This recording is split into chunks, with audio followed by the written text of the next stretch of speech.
Hello and welcome to this week's hi-fi review.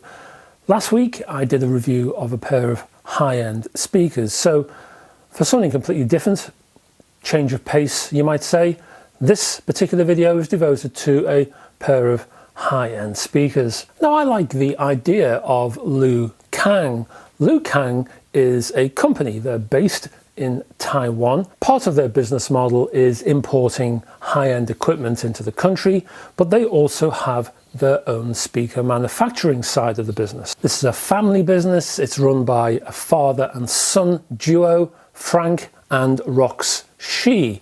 And this particular business has been going for quite a long time, almost 40 years. In terms of speakers, they offer 3 models. Now I'm looking at the baby of the 3, the cheapest of the 3, which in itself is a pretty penny, and that's because the SP155 speakers that I'm looking at in this particular video are priced at £4,245. Now the aesthetics of these speakers are intriguing because at first glance they look fine, they look pretty traditional and fairly standard.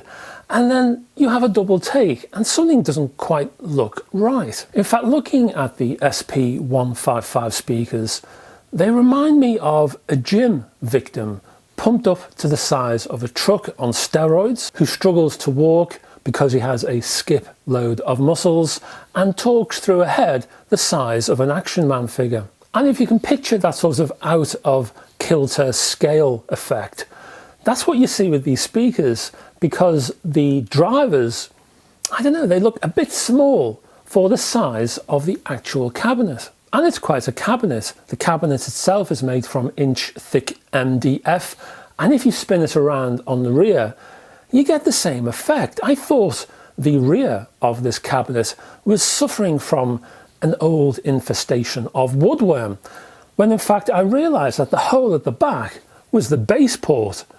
Again, it looked rather small for the size of the cabinet. So these speakers look strong, sturdy, solid, and just a bit odd, all at the same time. So without further ado, I think it's time we had a closer look.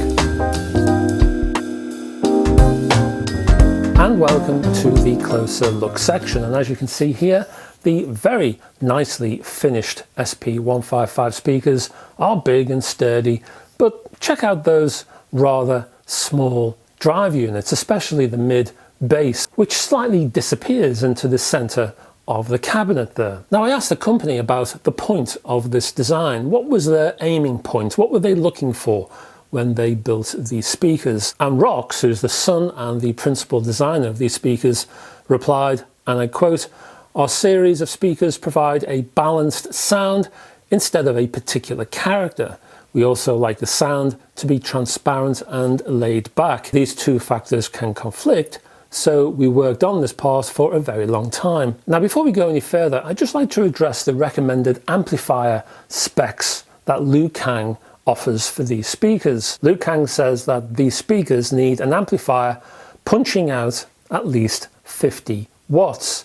To me, that seems awfully high. Now I asked the designer Rox Shi about this because it confused the hell out of me, to be absolutely honest. 50 watts minimum is rather high, because although the sensitivity on these speakers is pretty low at 86 decibels, it's not that low. So Rox was kind enough to give me a full answer from his perspective, and I will put that answer in the description.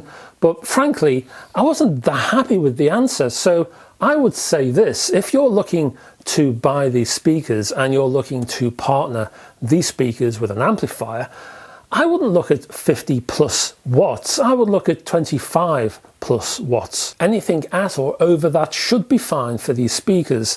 I think Lu Kang is not only playing it safe, but possibly playing it rather too safe. And even the 25 watt figure gives you a bit of leeway. You could probably get away with 20 watts, to be absolutely honest about this, but 25 gives you a little bit of wiggle room. The cabinets on the SP155s span 340mm by 232 by 310mm, and each weighs in at a respectable 11 kilograms each. The speaker finish, as I say, is very attractive and arrives with real wood finishes of cherry, walnut or black walnut.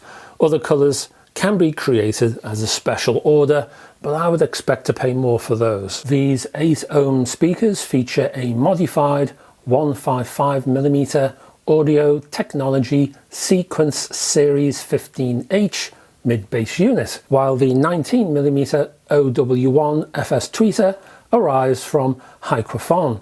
This is also modified to Lu Kang's own specifications. According to Rox, and I quote, "The crossover we designed ourselves. It is unique and follows the less is more approach because it features only 3 components inside the speakers. The crossover even features capacitors built to our own specification, and that includes the cabling." Looking around the back, and let's have a look at that tiny bass port. The company did try a forward firing model, but the rear firing option sounded better apparently. This was the same in terms of the size terms. A larger port didn't really cut it. Also on the rear you'll find a couple of high quality, very sturdy binding posts built to take banana and spade terminations. And that's about it for the Lu Kang SP155 speakers. The next question is, how do they sound? So let's go over to the sound quality tests and we'll find out. Welcome back to the sound quality tests for the SP155 speakers from Lu Kang. And I began the sound quality tests with CD and an album from 1989 from Ryuichi Sakamoto. This one is called Beauty and it's a stunning album. Can't recommend it highly enough. The CD itself is pretty darned quiet in mastering terms, with all levels set to low. For example, compared to many modern CD pressings I own, I needed to pump up the gain on this one a full 10 clicks on the preamp to reach my usual volume. I chose a track called Asadoya, a deceptively slight yet rather uplifting song that sounds almost like Japanese folk in its presentation, but a complex arrangement sneaks in the back door. Arto Lindsay and Yosu Endor guest. You've got a vocal chorus, you've got lots of percussion, including minor percussion like wooden blocks.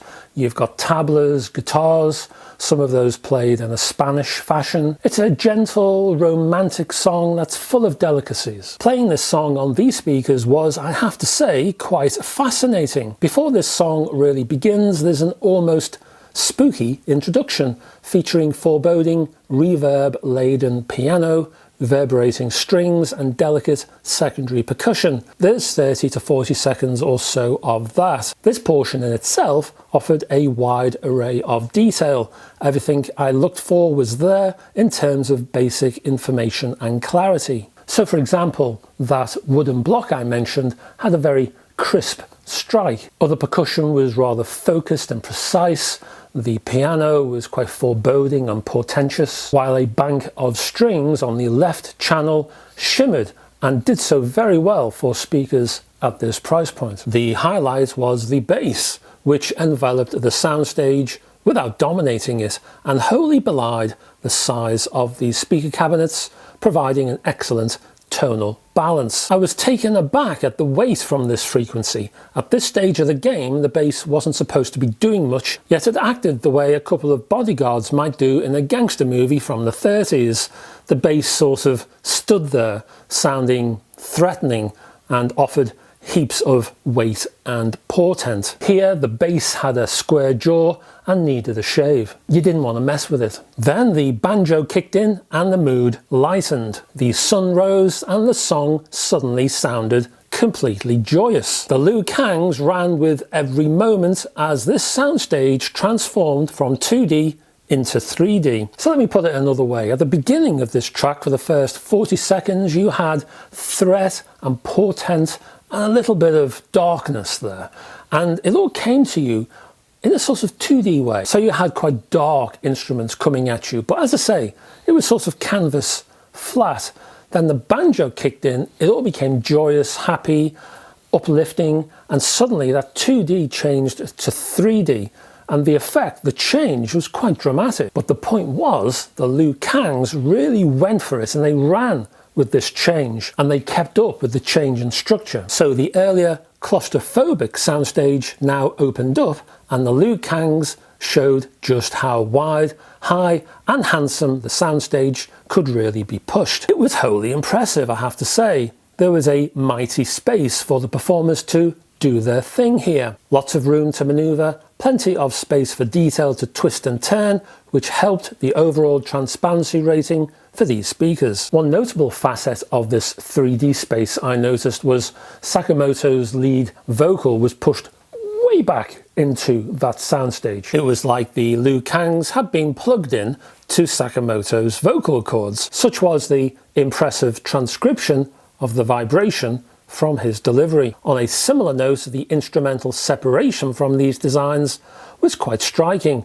Each instrumentalist appeared to have all the time in the world to do their thing. So the overall effect of all of this was to add a real sense of maturity to these speakers. They sounded expensive, which they are, of course, but that doesn't always happen, even with expensive hi-fi kit. So the Lu Kangs actually lived up to their price point. They really did. There was a real sense of quality here. So I changed the pace, went over to vinyl, picked a classic EP from the Shoegazers Lush called Mad Love, also from 1989. 1989 was quite a year. This recording might be of high quality, but it still retains a slight edge to the mastering. It's not wholly balanced, so needs careful handling from any pair of speakers. So how did the Lu Kang speakers handle this high energy recording? Wonderfully is the answer to that one. Now the Lu Kangs won't lie to you, so they're aware that this particular recording has a slightly brighter edge to it, but they won't punish you if you dare to listen to the thing. If you persist in raising the gain, then sure, these speakers will still hurt your ears because of this relatively harsh rendering, but again, the Lu Kangs are just truth-telling here. So yes, there's an edge of brightness along the upper mids and treble, but these speakers produce so much air and space around the cavernous soundstage that the effect is kind of diluted and actually made easier to bear. So that means even on slightly harsh recordings, the listening fatigue from the Lu Kangs is very low indeed. So you can hear the issue, you can hear the problem, but your ears are not obliterated while you're listening. In fact, this music is made all the more attractive because of how the Lu Kangs translate the grooves. I've really heard this music sound better, especially at this price point. So how can I conclude the review for the Lu Kang SP155 speakers? You know, sometimes hi-fi pricing can seem arbitrary, even though it isn't. Sometimes you wonder what you've spent all that hard-earned cash on. Value for money, or the apparent lack of value for money, can actually make you feel a little aggrieved. And all of these effects can come from hi-fi, whether it's budget, mid-range, or high-end.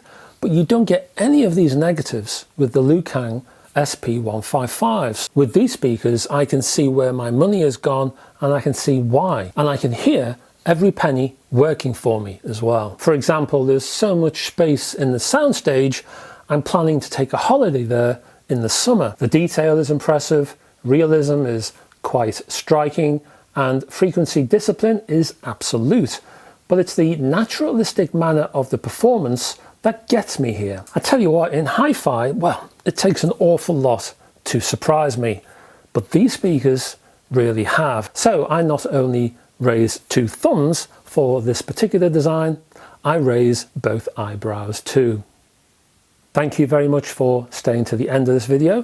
Thank you also for your support for this channel and for the work that I do. It's much appreciated. If you haven't done so already, can I ask you please if you can click on the like button and also subscribe, and then I can send you little notifications about new videos that might be appearing in the future. Don't forget to check the descriptions below for some Lu Kang quotes. Also links to my social media connections, my Facebook group, you're welcome to join that if you like, very safe place. Also, I have a Patreon page with exclusive editorial within. I'll be back next week with another video. Hope to have your company then. And until that time, bye bye for now.